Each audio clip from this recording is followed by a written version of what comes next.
බුද්ධ ශාසන 512000 ගානක් අපි ප්‍රමාද කරගෙන ආවා. එහෙනම් 512027 බුද්ධ ශාසන ප්‍රමාද වෙලා අපි පව් කරගෙන ඇවිල්ලා අපට බැරි වුණා තාම මේ වගේ පුංචි අඩුපාඩු හදන්න.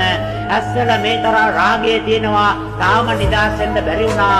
කන්වල මේ තරම් දෝෂ තියෙනවා නිදාස් වෙන්න බැරි වුණා.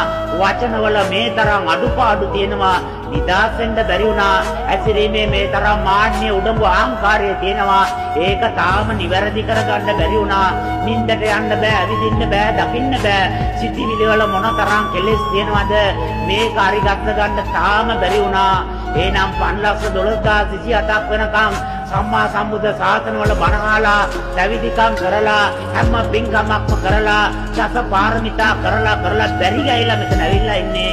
එහෙනම් දැන්වත් මේ අඩුපාඩු හදාගන්න එපාය. තථාගත ගෞතම සම්බුද්ධ තථාගතයන් වහන්සේගේ පාරමිතාවට පින් සිද්ධ වෙන්න මෙතන රාත් වෙලා පිරිනිවන් පාන්න එපාය.